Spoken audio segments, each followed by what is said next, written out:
I just want to know this, and you can move on. But are you saying that your bankroll has a chastity belt? That's what you're saying. I don't follow the analogy. Right. Yeah, yeah, you do. Yeah, you do. You just don't want to say anything. Fully prepared, the devil he speaks, yeah. And this what he said, you gotta get paid. Do what you gotta do, get to the bag. Stay at your 9 to 5, get on the avenue. You ain't cut out for them bags, yeah. You are not good enough. Singer, but I've been singing this song for the past 3 weeks, so I'm gonna share it with you. And it goes like, Mika's going to London, Sean's stuck in the studio, Brett slept with his best friend's mom. What you gonna do? And it's all the way on, yeah. I'm going for mine, you put it on mine. You better believe they're looking for me. Jay, leaderboards are these things where they track the points when you do really well in tournaments and you win trophies and stuff, and they rank you at the top. Just all right. now I'm in the know. Thanks. Yeah. It's okay. I didn't know either. Yeah, you didn't know? No, I didn't know. Yeah, I gotta go, and this I go. I'm dying a legend, that's just so you know. Yeah, I'ma go get it. We just keep pushing the limit. I am like all the way with it. You told her you're a poker player? Yeah, she knows. I mean, she watches the real. Wait, she has my TikTok now and everything. Well, she doesn't know I'm a losing poker player. That's the key.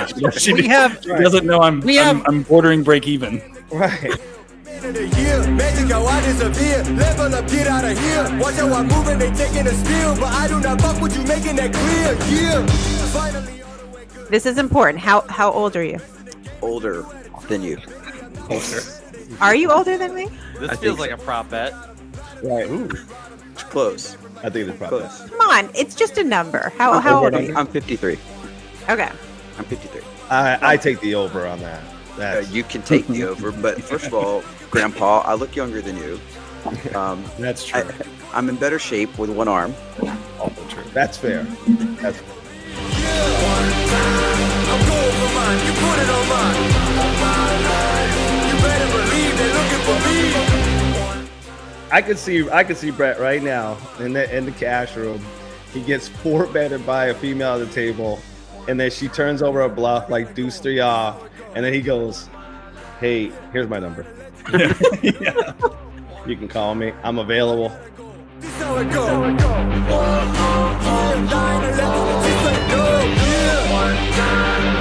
for mine. Going for mine.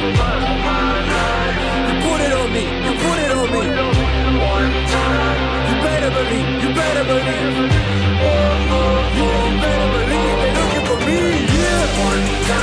I'm going for mine. You put it on mine. You better believe they're looking for me. I'm going for mine. You put it on mine. Believe they're looking for me. Yeah. I'm going for mine. You put it on mine. You better believe they're looking for me. I'm going for mine. You put it on mine. You better believe they're looking for me.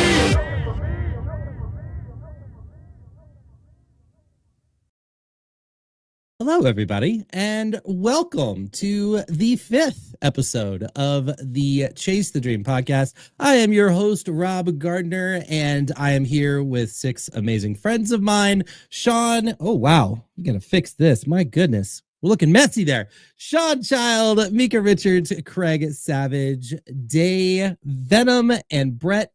And we've got a really exciting show for you guys today. Very, very excited about it. If you are watching on Twitter or Twitch, head over to watchchasethedream.com. It'll take you over to the YouTube link. You can come in and join all of the fun and festivities over there.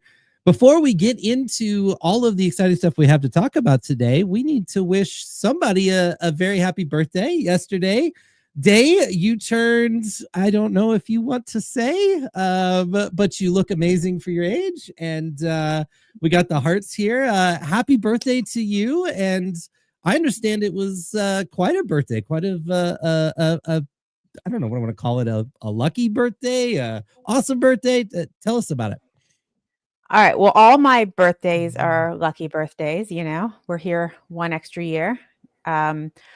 But I have this ridiculous, like, extra luck around my birthday. My grandmother's birthday was February 4th. My birthday is February 11th, a week apart.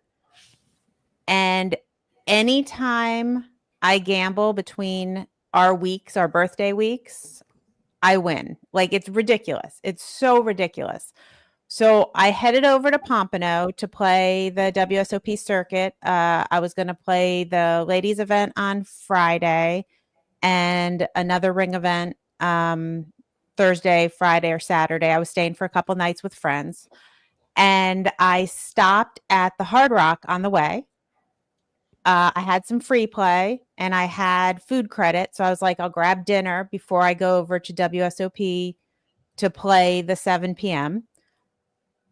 I took my free play, put it into my favorite slot machine, and won a jackpot within 3 minutes off free play. Wow. So I sent you guys that picture. $1,250 birthday. Great way to start my birthday right there. Very much. And yeah, and then the next day I final tabled 2 events. Final tabled the ladies, very nice, got 7th. And then final tabled 400 multi-flight event number 11 it was, and made day 2. That was very cool. You and made 2 FTs on the same day? 2 FTs in the same day. Jay, are you taking notes? Oh, I got note, buddy. I got note. It was crazy. And then so then I drove back home to Naples, was there for a couple days, drove back again the same week in between. This week is a lucky week. I actually could sit here for 25 minutes and tell you guys stories about all the luck I've had in this week.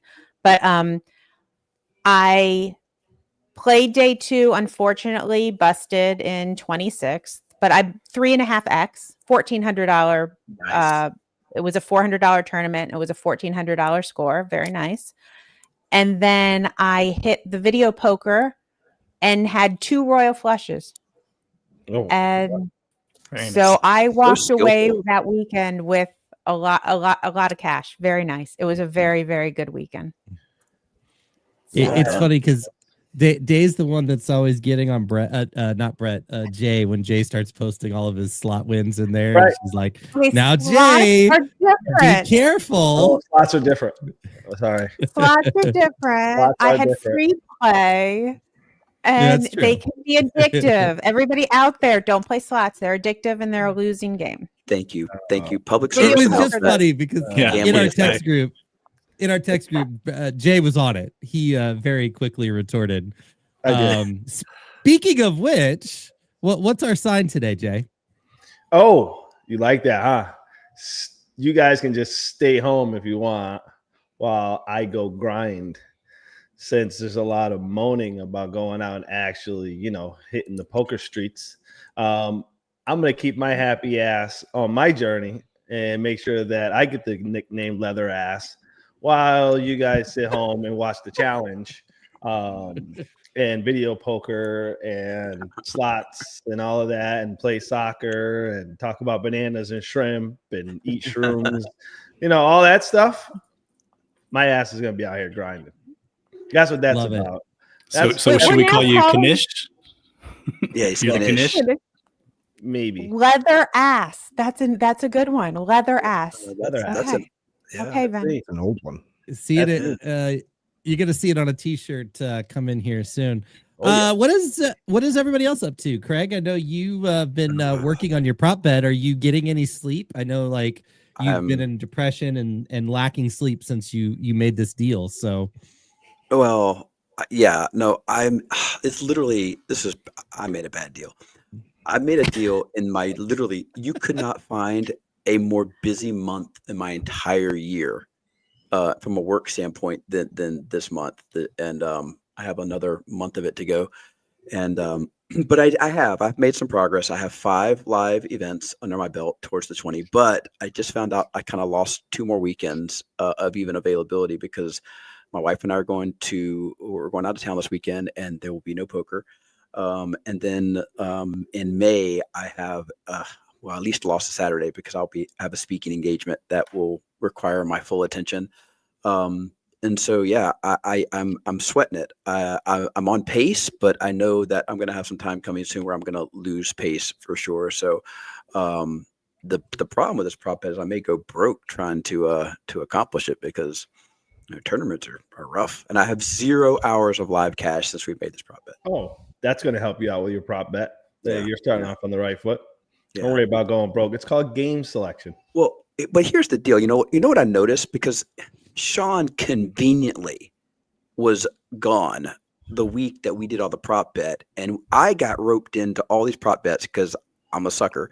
And Sean just dodged all the bullets. He's not in any of these prop bets. And Sean, we got to get you into this prop bet. We got to get you into this somehow. What is it? What goal can we help you with by giving you a little bit of a, incentive? I don't know. Weight loss. You don't need to lose any weight. Quit smoking. 80 hours a week in a cash game. 8 hours in a month in a cash game. What's a reasonable number, Sean Chow? We want the 8 public hours? wants to know. 8 hours a day. No, you said 8 hours in a month. No, 80. I said 80. There was a 0 behind it.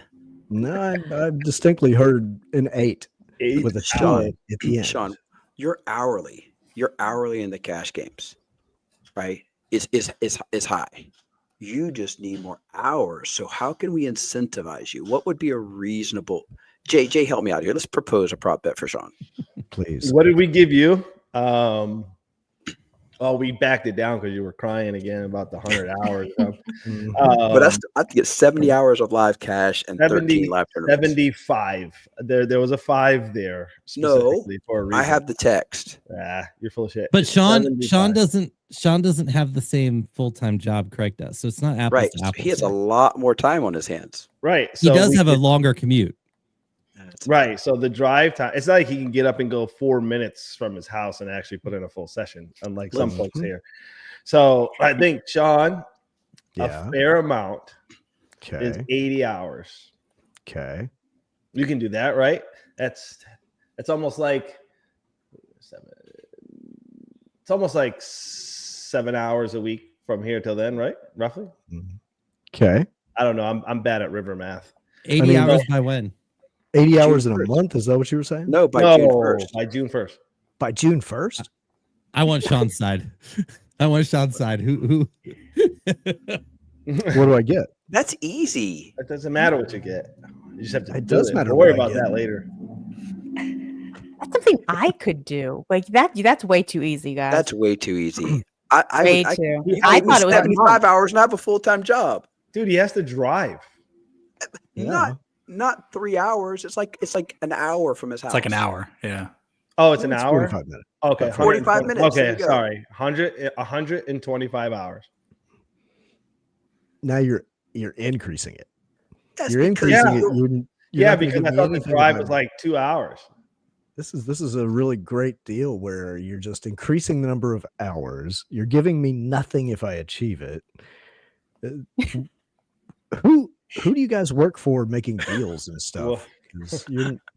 We'll have to come up. We'll come up with something in the background. Right, we're gonna have to come up with something because we'll work on something for Sean. I feel like Sean's ready for a prop bet, but I do think you get the satisfaction of sucking the souls out of those players you're playing, and like throwing bananas and shrimp at their ass.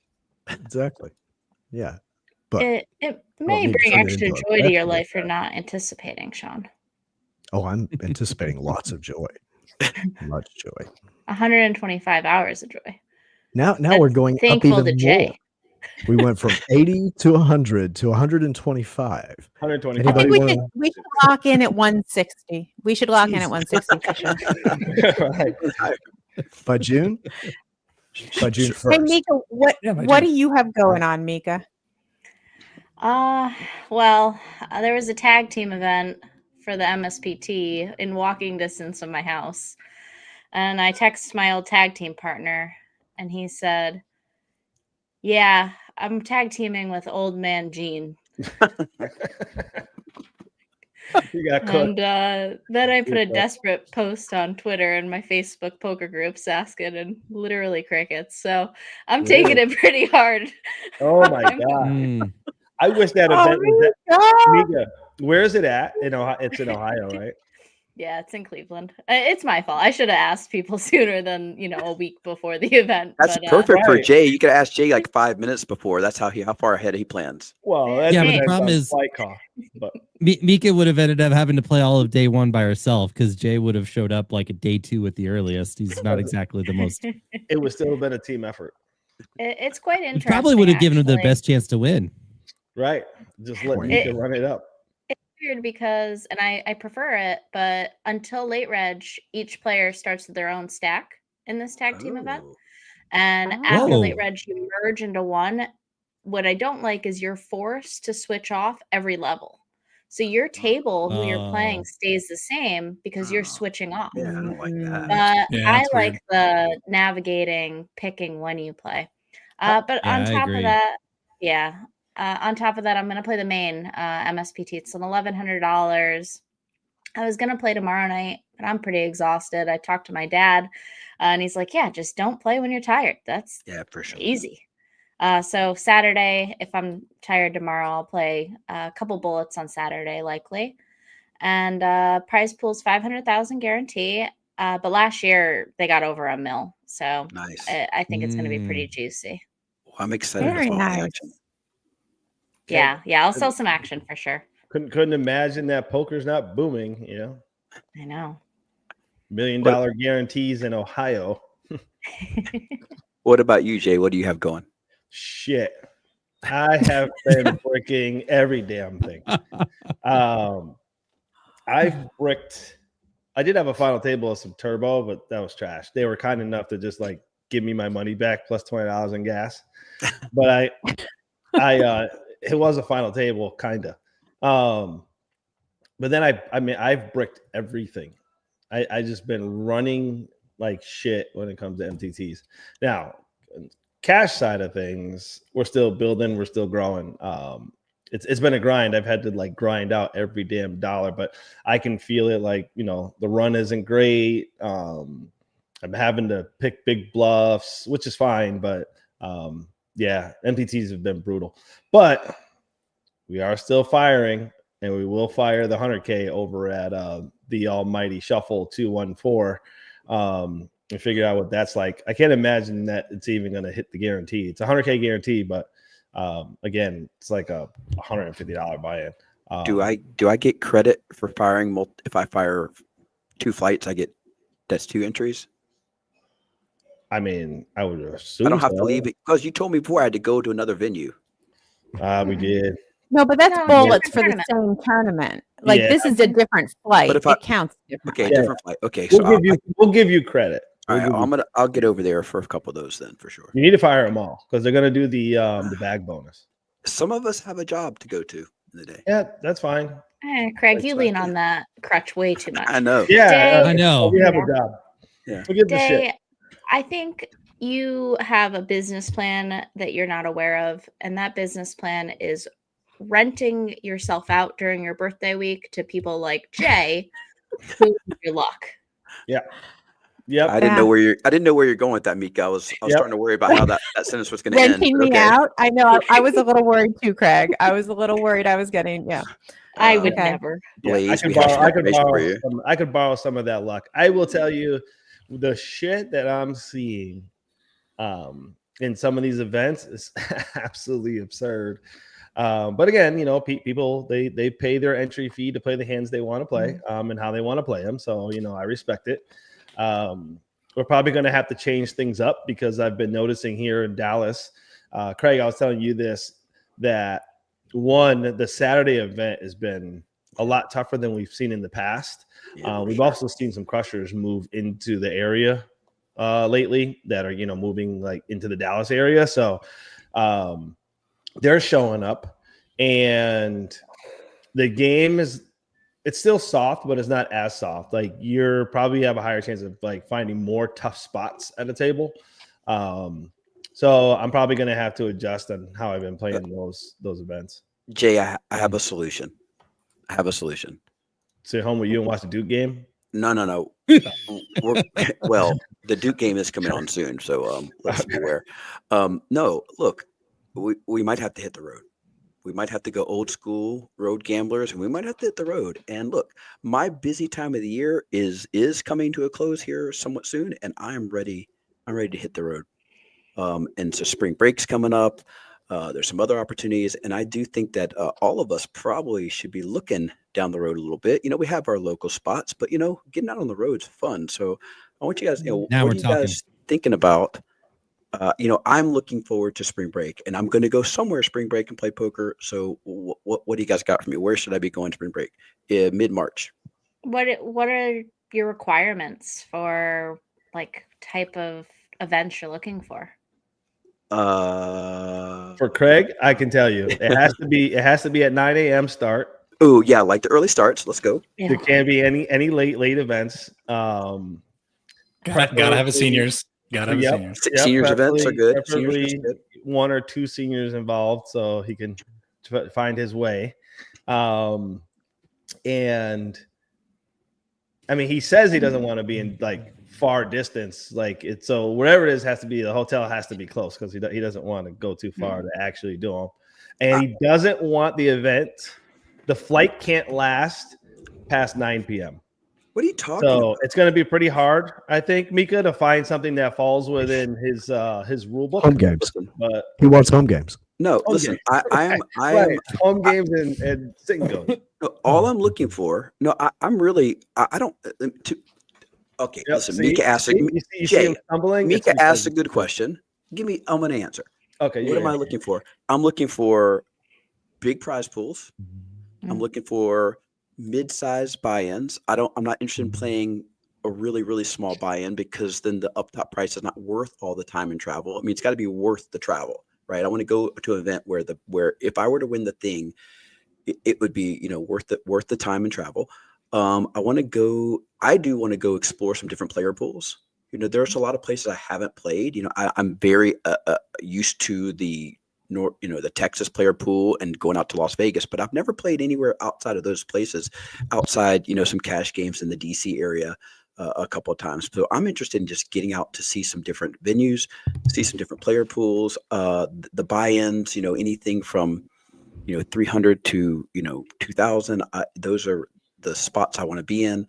I'm not super stoked about playing the main event of the WPT in April, but if we have a score between now and then, I'll fire it. But I just want to get volume and be able to get in there and battle with some different player pools. So,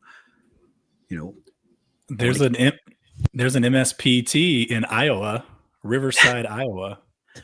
Hey, Casino. Don't knock Riverside. Grand Fall. I have been there. It is actually so. For those of you that have never been to Iowa, God bless you, because there's no reason to go to Iowa. The whole state is corn, but there is this one little town, Riverside. It's like a college town, and you get in, and it's gorgeous, like trees and hills. It's like this little oasis in the middle of Iowa, and the poker is very juicy. So, what about Grand Falls and Larchwood? That's technically the 19th and the 23rd. Well, look, I thought it would be fun because if you guys can travel too, for us all to try to, at least a few of us, get to the same locations outside of our normal places at the same time. And so there's a Run Good in Tunica. There's the Millie in Philly down in Mississippi. Be careful, don't end up in Philadelphia. Well, Day, you've been there, right? I've been there. It's interesting. You're talking, and I haven't been to Tunica, but the Millie in Philly fits all your requirements, and it's the best value in poker because you get 2 free meals a day, you get free drinks, you can get free rooms as a poker player, and it's it's great value. It's really, really good value. I played there. I played the entire series one time. It's pretty soft. That's kind of nice. That wasn't one of your requirements, by the way, which I was a little surprised. I don't mind battling. I don't mind it being soft, but I don't mind having to battle either. The buy-ins. So the only thing that goes against like your criteria is I don't think the prize pools get huge. Like you're not going to have a 6-figure score. It's going to be more, like low 5-figure 50K? scores. But, there's also down here at the Hard Rock, there's the Poker Open, the Seminole Hard Rock Poker Open's coming here too in March for your spring break. Okay. And that kind of fits your criteria. Okay. Well, who's going to That'd be a better location than Philadelphia for sure. Philadelphia. Much nicer. Well, it's not. Well, Philadelphia. Oh, Mississippi, right? Yeah, Philadelphia. Because you guys had me looking up flights. Mississippi, Yeah, you guys had me looking up flights Pennsylvania. to the brotherly city or whatever the hell. No, Like, not any part of Pennsylvania. after that Super Bowl. So, I guess Mississippi it is. I can't imagine what the hotel rooms are like, but it's fine. We're gonna find a way to get out to one of these events. Jay, you know where we spent all summer. We're not worried about the hotel rooms, bro. But that's nothing's worse than the Strat, man. But I grew up in these. I grew up in these streets, man. Like, well, I'm with you. I'm with you. So you gonna hit the road with me, Jay? Yeah, we're gonna. Rob, you gonna meet us on the road? We're gonna. Listen. I have a goal to hit at not every single month, but an average of one trip a month. So I have a goal to take 12 poker trips this year. How many? And days? the weather's looking bad for February. So I might not get out. We'll see. I'm hoping to get to the MSPT in St. Louis, but yeah, March. It's so the question. So Jay's willing. Rob's going to be there. Are we going to get Sean to venture a little further than Tunica? Not that much further, Sean. Maybe. Come on, Sean. The water's warm. There are souls. There are souls in Mississippi that need taking. I mean, if you guys are going, there's a good chance because I'll know that there's going to be at least one whale down there. Jay, so that does help. 3 whales. 3 whales. Got that right. There will be some whales in the building and some souls to be taken. Some souls to be taken. Well, I talked to TCH the other day about doing a live stream. So if we come across that opportunity, we can do that again. We'll do a live cash game. Well, let's so we've got the I was going to say the WPT is going to be out there in April. Is there a chance we could all, with the exception of Day, I think, because she's going to be in Europe living the dream, most of us maybe could make it out there then potentially? I mean, there's a 3-week window where the WPT is in Choctaw. So, getting down here to the Dallas area during that time would be awesome. Yeah. And you guys, next week, I am planning on flying to Black Hawk, Colorado for the Colorado Poker Championship Series. Anyone ever done that one? I haven't, but I hear good things. Yeah. It's a good spot. That's where Faraz just won MSPT, Yeah, I actually had seen that, and I was like, "Ooh, that looks like a very nice spot." I played the MSPT there today, and it's amazing because it's in this like gold mine type of town, very walkable. The terrifying thing is if you get caught in a snowstorm, it's like halfway up a mountain, and really terrifying when you bust and you're like angrily driving home. You can't. You have to go 5 miles per hour down a mountain, but it takes your mind off of like losing at poker.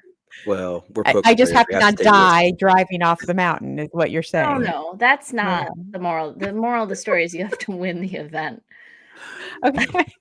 But if you can handle Cherokee, you can handle. It's just a little taller. So, elevation wise, same thing. Yeah. Speaking of Cherokee, Craig.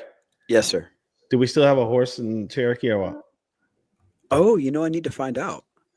Okay. I need to find out. I know it was weather permitting, but yeah. I'll double check to see if we have a horse. She was excited about going, so I'm excited. I'm excited about making money.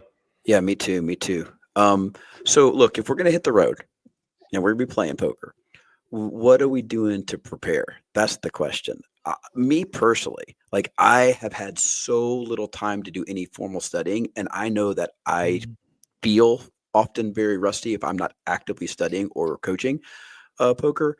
So I've just been kind of like riding Jay's coattails as he's like swirling into the abyss of trying to like profile every local reg in Dallas. But I need to get back to some studying. So I'm wondering, what are you guys working on right now to improve your game?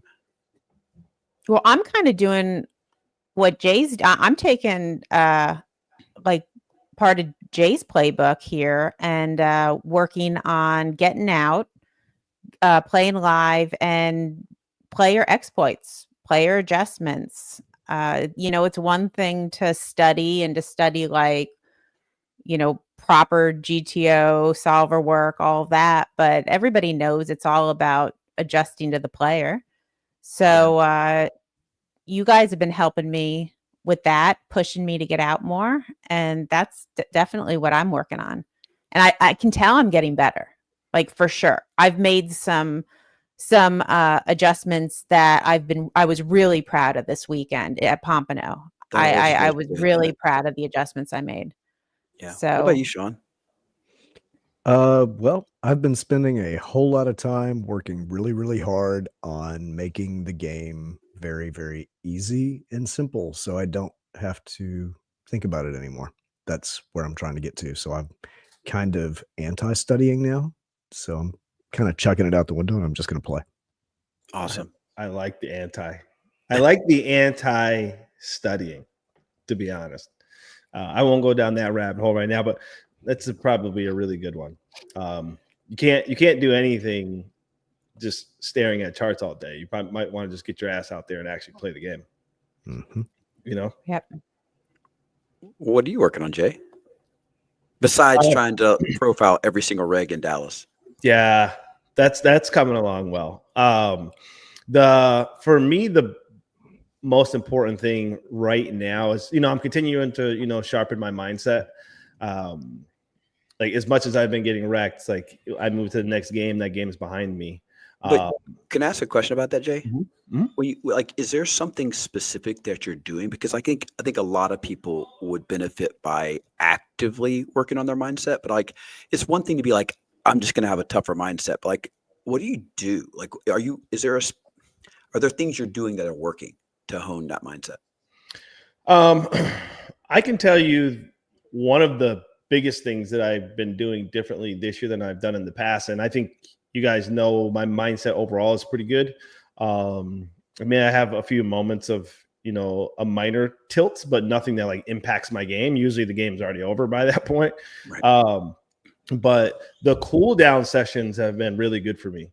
And that's basically just taking those moments after, I don't care if it's in between events or not, where I just take like 30 minutes to just sit down, kind of go through my day, whether it was long or short, and just kind of like talk myself through spots where like I felt like maybe I should have played something differently, or hey, I just played really well and we just got in a cooler situation. But then taking that time to really just focus on like letting all of it go, other than things that I may have picked up, right, that are like supportive to the experience, like the live experience, you know what I mean? Or like certain spots that I'm seeing that seem kind of repetitious from a lot of the rec players or folks that are cash game players coming into MTTs quite a bit, like picking those things up and just sticking them into my memory bank. And like those cool down sessions, I can tell you, are huge. And if nobody's out there doing them, like I suggest that you do it. It's just 30 minutes, kind of sit down, go through your day. If you want to listen to like a Prime Mind, little 10-minute video or something off of your app, that's cool too. But I just literally take that time to just kind of decompress. And even if it's, like I said, if it's in between hopping, from, one venue to the next or one card house to the next, that's been really big for me. I can tell you, it's like I go into the next event, either the same day or next day, or even 3 days, where my mind is just kind of like free of whatever has happened, in the past, you know what I mean? Because I did the same thing coming off of that, like that final table, where it's like, hey, we had a pretty good run, but that doesn't mean that the run, you know what I mean? And the same run will be there, right? So the cards are different, the players are different. I'm never going to be in the same exact spot with the same exact player over and over again. You know what I mean? Yeah. So Yeah. So I can attest to Prime Mind. So you mentioned the cooldowns. The warm-ups are also very good. And they have a really good series on stress and anxiety that I'm going to be focusing on. Just with all the life stuff I have going on, that's really going to be a point of emphasis for me, is to work on that side of my mindset. But yeah, those warm-ups and cooldowns are very, very good in my opinion. They also have good ones for your breaks. I don't know if you've ever heard those before. They have like a 7-8 minute break, meditations you can do. Those are really good in my opinion. Don't you say it, Craig. I know Craig's getting ready to say it. My entire break's used up by Jay yapping in my ear the whole time. Oh, so you got to go to a corner somewhere. You got to put headphones on, put your head down. Don't let them bother you. That's the key. Jay used the breaks to network. That's part of the break one. So I'm going to do that, but I'm going to continue studying some like tournament exploits. Faraz has a really good series on low stakes exploits. It's like not GTO charts. In fact, I'm really getting away from GTO and focusing heavily on exploits, but I'm going to take a break from the live felt for a little while when it comes to tournaments. I'm going to listen to Day's advice and fire more global tournaments. Actually, both Day and Jay have mentioned that I should do that, despite how much I can't stand the site and how much I bitch about global. Let it go, man. I'm going to continue playing. I'm going to continue playing. Let it go. Brett, let me tell you something. I'll let it go. Brett, I had the same for early experience with global where I just couldn't figure it out. I was like, I couldn't figure out why it is. I was just, and then something just clicked one day, and it's just, there is something you do have, there's a slight little adjustment in terms of like when to kind of hit the brakes versus when to hit the accelerator, that once you figure that out on global, there's no reason you're not going to just be able to like have the results that you are expecting.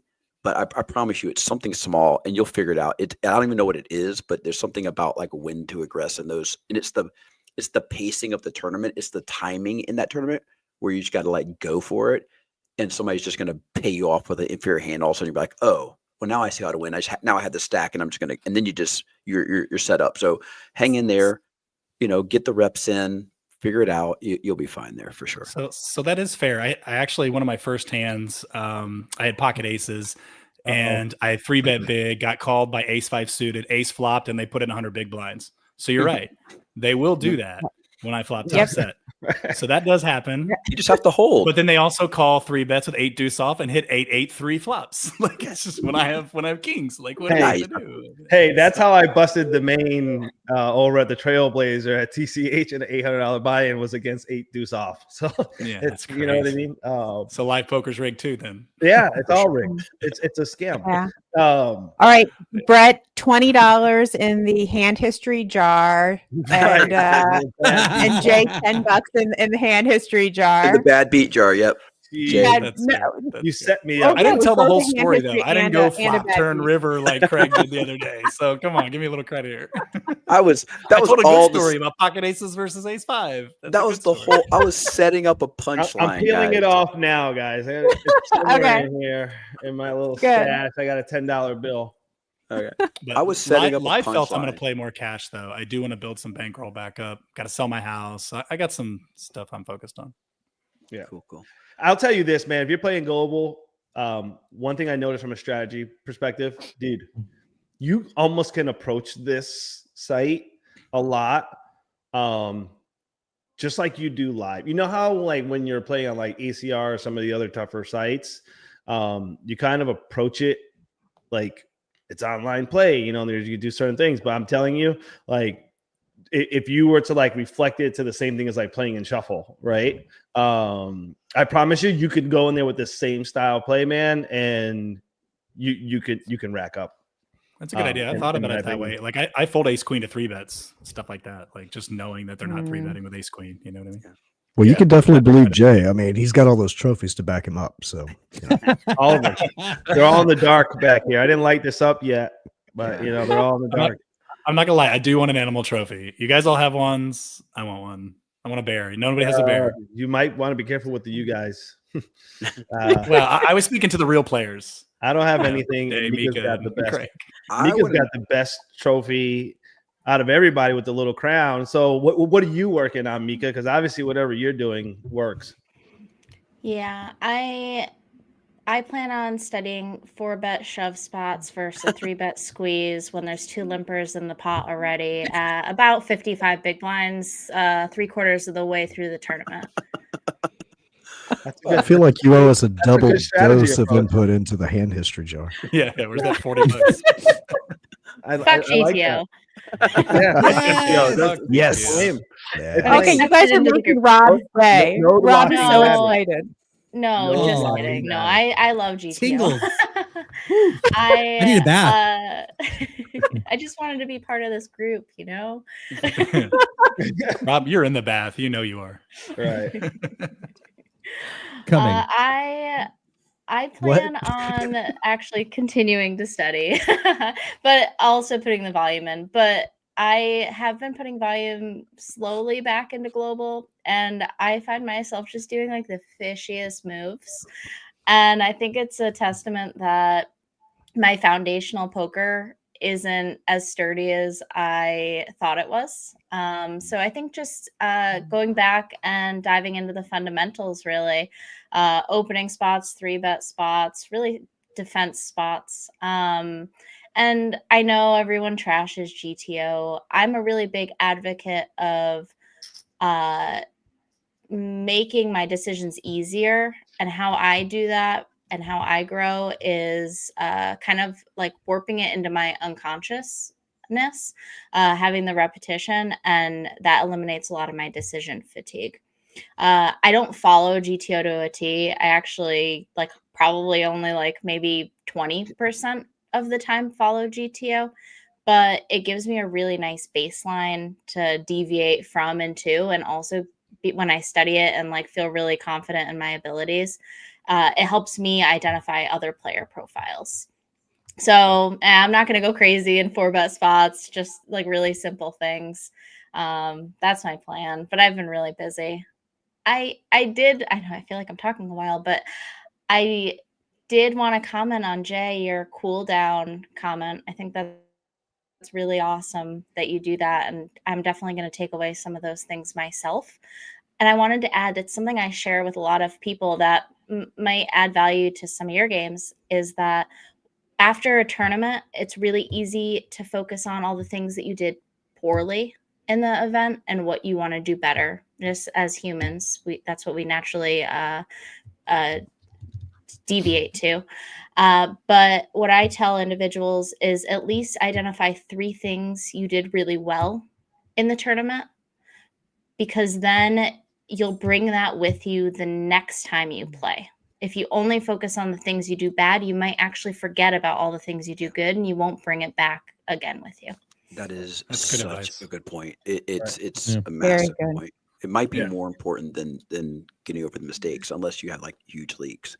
Yeah, because the goal is to build a level of confidence, right? To your point, Mika. So when we're in this space where, example, we're running good, and sometimes we just feel like, well, the I just got smacked in the face with the deck, but there is something within your game that you're doing, right? Like squeaking out thin value, you know what I mean? Getting max value on hands that most people don't get max value on, and then we have the other side of it, right? Everything you did today, you did wrong, or it went wrong. And I think it's more important to hone in to just what you said, Mika, spot on, right? Is to pull in all the things that we did well, because we can fix the leaks along the way, right? And that's where I think a lot of folks are just getting in a place. Like I've had a lot of conversations lately with a lot of players, that the conversation is just, poker sucks. I hate poker. Playing bad, or this is going bad. And this is just part of the damn game, man. And You shouldn't talk about Craig. He's right here. I know. I was I was feeling very seen right there. Yeah, I hate to highlight you, Listen, Jay, what but- you said, you Mhm. said is so interesting, because when I coach my team, there are parts of like my team that I coach. We do some things really, really well, and there's some things we don't do well. But the things that we're doing well is why we're winning the game. right. And so I'm like, we can sit there and focus on making the things we don't do well better, or we can just get really good at the things we do well. And as I think about how we split our practice time, like when I set up a practice session, I spend about 70% of the time honing in on the things we do well, getting them even tighter and better and better, and about 30% of the time on addressing our weaknesses. And I think I used to be very much the opposite. I was so focused on cleaning up the weaknesses of my team that wasn't like just take your strengths and go with them. A lot of Right. times that'll carry you pretty far. And like you said, the leaks will slowly clean themselves up over time because you'll get tired of them. Right. But Rob, going broke with them. Rob, I'm interested in your input, take, or where you're going on this, because I think you had something you wanted to talk about. Yeah. So those of you that have been around me for a long time know that the shit gets real when I start throwing out disclaimers.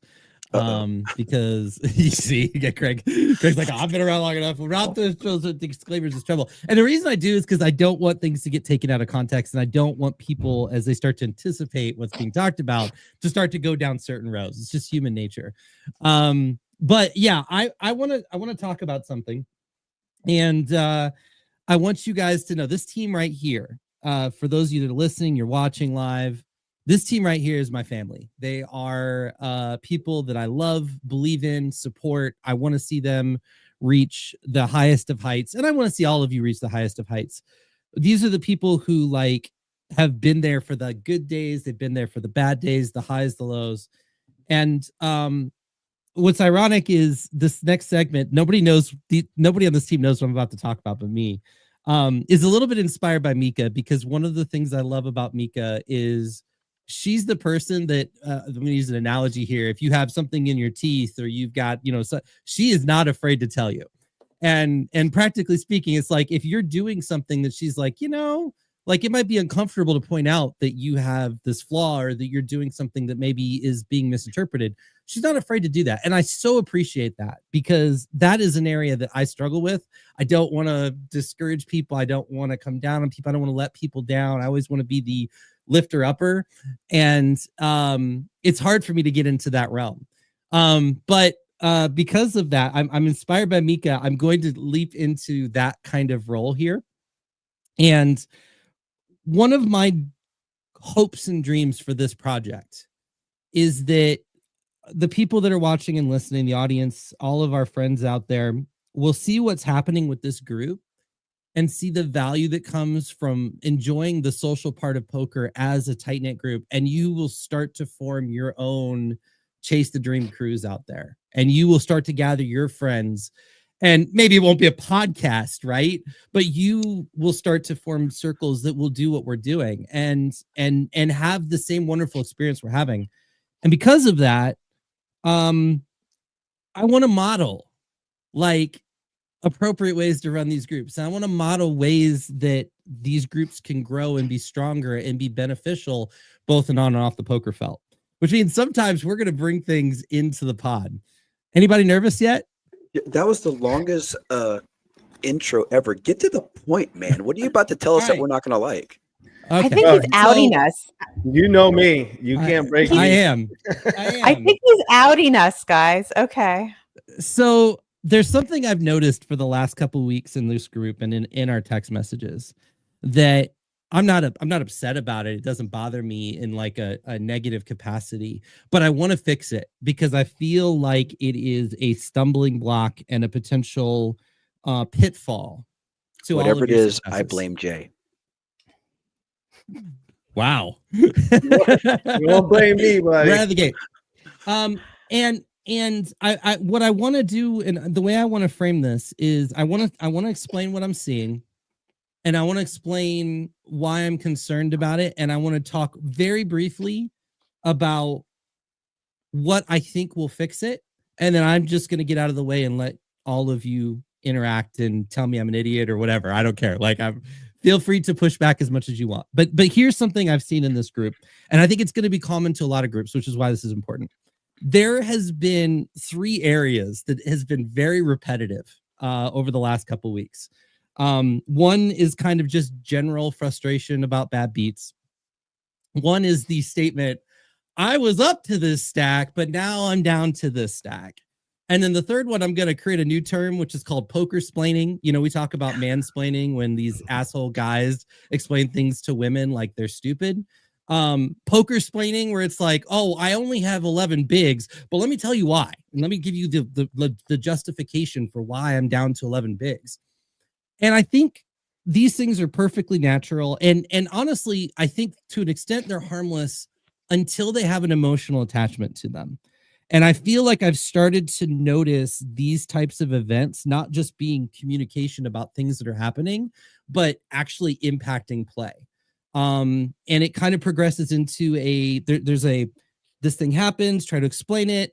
And now it leads to this kind of forcing or pushing or trying to manufacture things on the poker felt that can impact how we play the game. And so what I want to do first and foremost, because I've dealt with all of these, and I'm sure you guys can think back to times since we started this pod where I've done these things. The thing that helps me with these types of things the most is, one, understanding I'm going to make it. It sounds silly, but knowing you're going to make it is so important. And so, like, the first thing I just want to admonish you guys and tell you all, I believe with all of my heart that you guys are all going to crush this game in amazing ways. Sean, the stuff that we got to talk about the other day and the way you're structuring this game and thinking about it is absolutely going to set you on a path to really take these cash games to the next level. And I think you're going to see massive results. Jay, you and I have been in the trenches for the longest friggin' time ever. And you've got the heart of a friggin' champion and you will never quit. And I know that you have proven yourself time and time again. And the only thing you're waiting for is that next domino to fall where the big one comes. Jay, I know it's coming. Day, I've gotten to meet you through the mentoring program and see you grow and see you shine. And now, like, nobody even has to encourage you to take that next step. You're just like, I'll move up in stakes. I don't need to tell anybody about it. I don't need to talk about it. Your confidence is soaring, and justifiably so. I know you're excited about Europe, and there's been some delays along the way, but Europe's coming. It'll come at the right time, right? The synchronicity thing, the time's coming, and there's amazing adventures ahead of you there. Brett, I know you've been through hell and back, but you have the head on your shoulders. And Brett, if you were going to fall apart and fail, it had happened a long goddamn time ago. You've already been through so much and you've already overcome so much. There's not a goddamn thing that can stop you. And I want you to believe that. And I want you to look yourself in the mirror and tell yourself that. You've overcome everything you can face. There's not a goddamn thing coming that you can't overcome. You are going to make it. Mika, I look at you and I know you've had to step in and step out of the workplace and career, not career, less career, more career. And you've taken all these things, but you have had this ability to be a positive example, a light, a positive impact everywhere you've gone. So while I can't say, hey, Mika, you're going to be back in the full-time realm in 3 months or 6 months or 9 months, I don't think it matters, because wherever you go, you're going to be a bright light. You are going to change lives, and your poker career is going to flourish, whether it's in a, quote, part-time capacity or a full-time capacity. And I think we all on this team believe that you probably have more potential than anybody in this group. And Craig, listen, man, you have waited for the longest goddamn time for the moment in your life where you're going to be able to go all in on poker and see where it can take you. And I really hope that day is coming soon. I don't know when that day is coming, but I know at some point the ducks are going to line up and you're going to have this runway ahead of you where you can just go, and just poker is the thing. You've got poker and family. That's it. And it is going to be life-changing for you because you've been doing poker and coaching and being a dad and being a grandpa and being a dad to the grandkids and all of these things. You mentor so many people. You change so many people's lives. It's a miracle you even get to play poker, let alone accomplish it the way you do. So imagine when all those weights come off, like the upside you have. And this may sound a little bit dramatic, but I'm saying this because I feel like the times in my life where I fall back into the entitlement tilt, or I fall back into the trying to convince people like, hey, no, I have a little stack, but all these things happen. It's because I'm scared of what the future holds. It's because I'm scared that I'm not going to make it. I'm scared that I'm not going to stack up to my teammates. And I don't want that to be the culture here. I hope to God all of you feel like that literally we are chasing the dream. The sky is the goddamn limit and nothing is going to stop us. And even if something came along that was too much for any one of us to handle, we have the other 6 people in here to lift each other up. We're going to fucking make it. And all I want to see from us is us elevate to the place where we don't need, it doesn't matter that we took a bad beat. It doesn't matter that we had 80 big blinds and we're down to 20, because you know what? We're the best damn 20 big blind players on the planet. So bring it on, right? You just put me into a spot where I'm even more dangerous. Good luck. And if we do take a bad beat, or we do take a hit, or we bust in the first hour of a tournament, there is no explanation needed, because you have nothing to prove to me, and no, you have nothing to prove to each other. You guys are ready for breakout years. So that's my rant. I'm going to pull back and I'm going to let y'all talk. So I'm going to go first. First of all, I think that was well fucking said. I think spot on, especially for me, but I know for a lot of others in this group, I think you hit the nail on the head. And I personally have been very frustrated lately, and I know that's been coming out in the group and like in the text thread. And I was thinking about it this morning about how I need to be more positive and be more like motivating and motivated.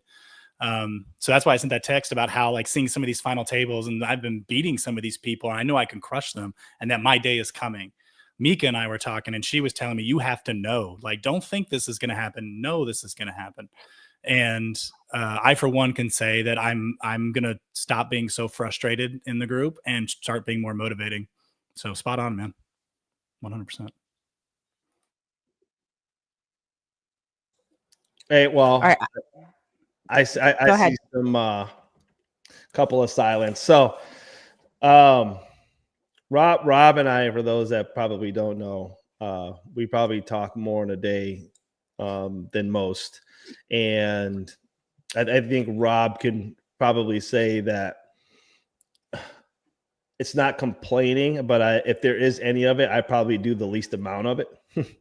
Because, example, like I took a pretty gross spot the other day, and the guy shook my hand as I was leaving, and he like tried to go down this rabbit hole. And I looked at him, and this was my exact response.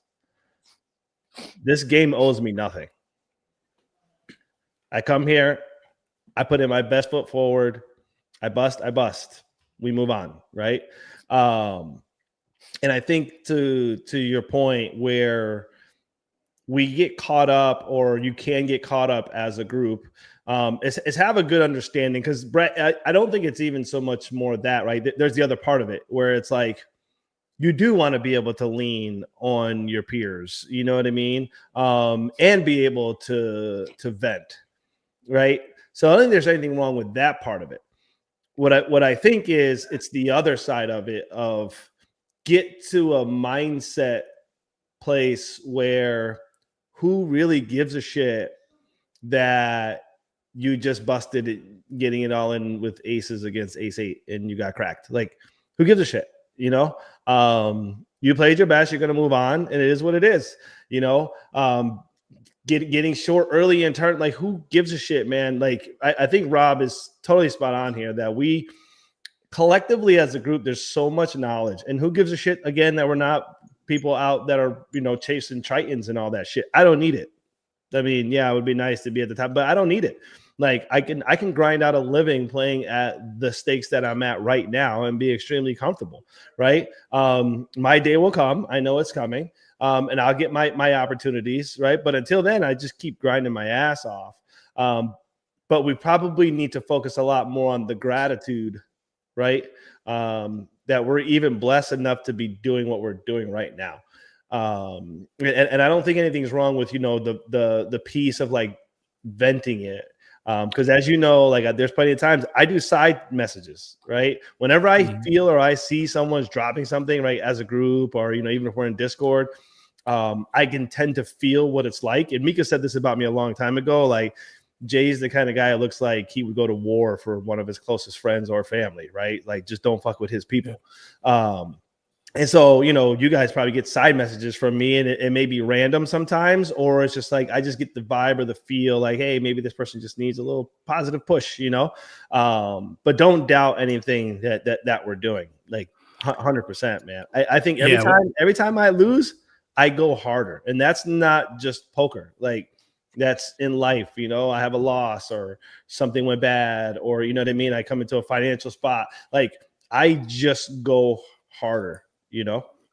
Yeah, and like having the support system there to be able to vent, I agree. What I was talking more about is complaining just to complain versus complaining to come up with solutions or to figure out better answers or to fit the piece of the puzzle better.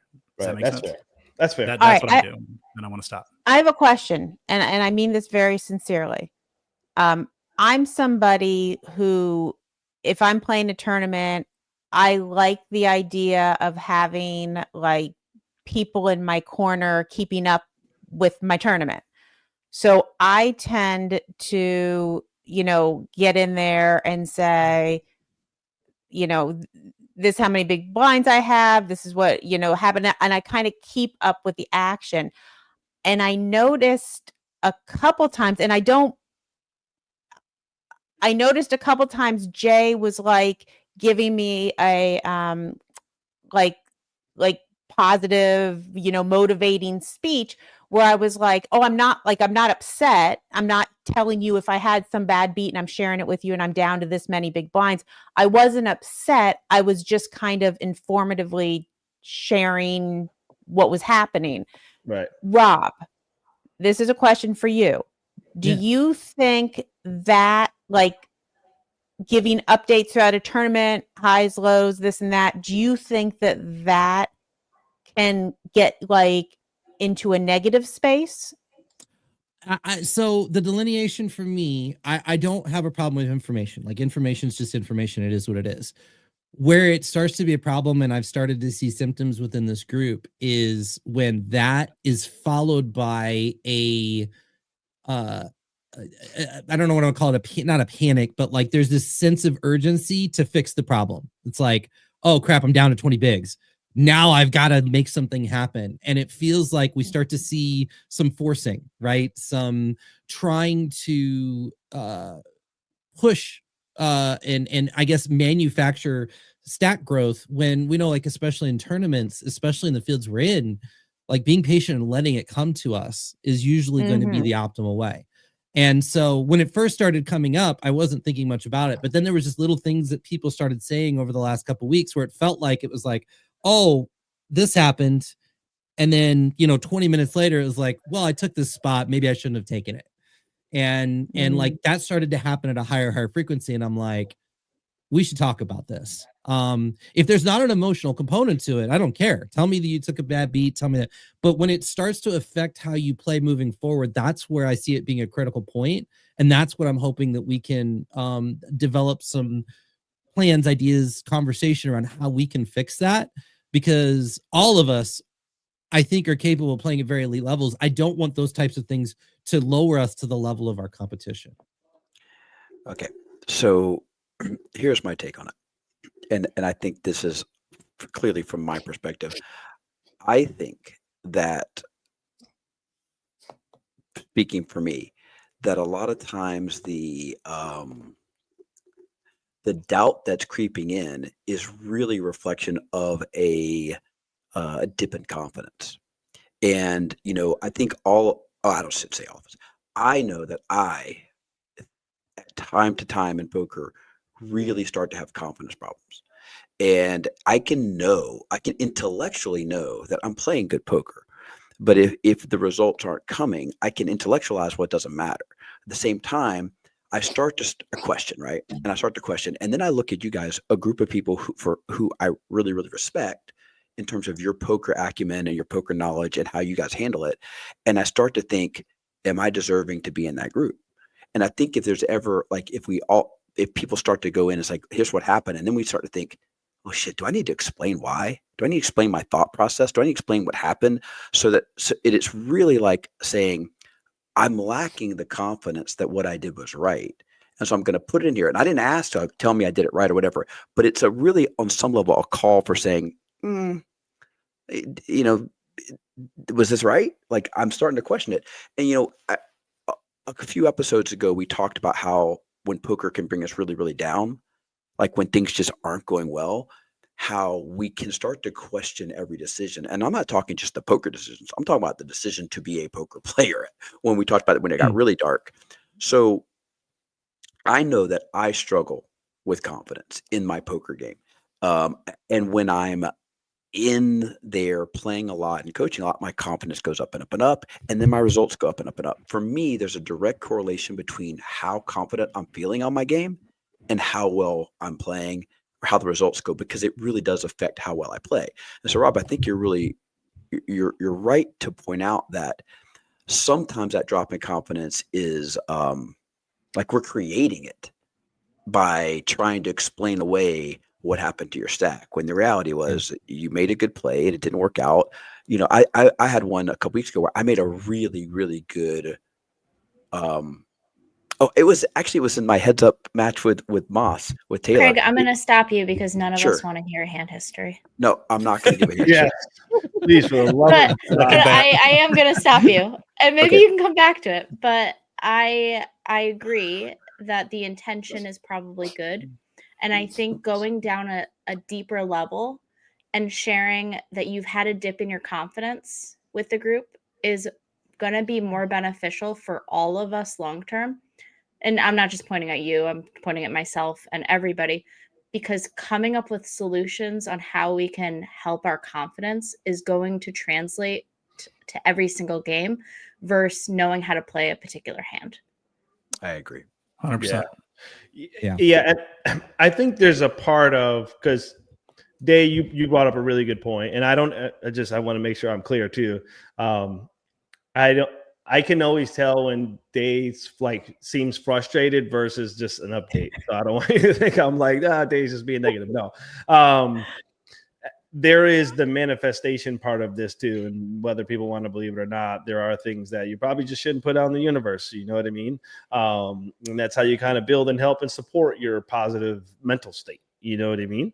But I think that there's also, like Mika highlighting the fact that being open about losing the confidence piece is like the baseline of the importance, one, not just for ourselves individually, but as a group, right? Because then that's where we also understand that, like, where we can pull each other up. And whether it's, it doesn't matter if the confidence is coming, the lack of confidence is coming from,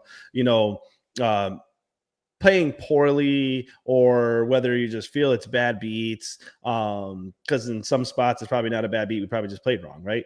And I think that our growth has been and will continue to be leveraging our honesty at all times, right? It's pointless to hide the fact that we're not feeling confident in the game. I remember early last year, and I know Rob knows this because he's the only one that I had this conversation with. I was getting absolutely wrecked. Rob, I don't know if you remember this conversation. And that's when it was like bubble after bubble after bubble after bubble, right? And I literally made a comment to Rob, like, dude, this is getting frustrating. Like, I don't know where I'm at. And Rob's only question to me was, be honest, what level A, B, C, D, or F do you think your game is? Right. And I said, well, I think right now is a C. And Rob's literally like, that's your fucking problem. And the conversation was over. Because again, like Rob and I are pretty direct in our conversations. There was no more conversation after that. It wasn't even like Rob didn't follow up. I like, as soon as he said it, I was like, fuck, like, he's right, And after that, it was score after score after score after score, right? And that's just what I needed, But it was the moment of him understanding that was me coming out and saying, like, my confidence is shot right now, because it had nothing to do with the way I was playing. What's interesting is, we talk about struggling with confidence, and it's just saving our souls from Sean, because he feeds on the souls of the overconfident. Yeah, you're not lying about that. What's funny in my head, sometimes when I like send a complaining text, I hear Sean in the back of my head going, "Stop being such a baby." When he reads these texts, like, what a baby. Come. I'm not sure if baby is the word he would use. Yeah, probably not. That's probably not the right word. Come, Brett. Brett's trying to make this PG-13 because he's afraid his son might watch the podcast. He won't hurt you. So I wonder why they call Rob a poker pastor. Right. Like, I wonder why that's. Do you not know the backstory? It's a thing. It's really a thing. I think it's kind of evident, isn't it? Like it's pretty obvious. He stood up and it's a preached topic today. It's a topic for another time, but I do want to. I'm his deacon. I do want to put a bow on this with this, and that's it would only be fair, given what I just pulled off and rudely did without like giving you guys a heads up. Like you guys always have the in and the open to do the exact same thing to me. Like I don't want any of you to feel uncomfortable challenging me, pushing me if you see my confidence waver, which it will. I didn't talk in the study segment, but I don't study poker anymore. And the reason I don't study poker anymore is usually whatever time I have available for studying goes into mindset, because that's what I need to do to function as a human being. Please, like on the pod, off the pod, I want this group to be comfortable being honest with each other. I want this group to be comfortable pushing each other. And I want this group to be able to call each other out in a positive way. Like not a, oh, you suck. Da, da, da. It's like a, hey, here's an opportunity for us to get better. What can we do to make this better? What can we do to push each other up and reach our full potential? The best teams at the end of the day, the difference between you have a bunch of teams that are really good, somebody has to win, is the teams that have the greatest honesty in that locker room. The teams that can handle the honesty, and the players that want the honesty. And I think that, the people in this group all can handle the truth and want it, even if they're hard truths. It doesn't mean that somebody might not get their feeling hurt from time to time, but as long as we know all of this information is coming from this place of love, of trust, then I think that, you led this off by talking about, we want to set the good example of what it means. When you want a good poker crew, you want to grow in your poker career, get a group of people around you that will be honest with you, and then be willing to listen to them. And I think you're spot on by that. Yeah. Yep. Mindset is so huge. And I'm glad you said that, Rob, because I sent you something the other day in regards to just like overall mindset, right? And it is literally the one part of not just like your game, but life that you have to master. So example, like everything that you do, everything that you've done in the past, like Craig could have been the world's greatest, collegiate wrestler, right? But physically he did a lot of work, but mentally you have to do much more, right? Than what you're doing from a physical perspective. And the analogy is really good, because even there in wrestling's like the ultimate solo sport. Right. I never would have gotten to the level I got in wrestling if I didn't have the team around me. I had great teammates. And I had teammates that went through all the shit with me, like all the bad.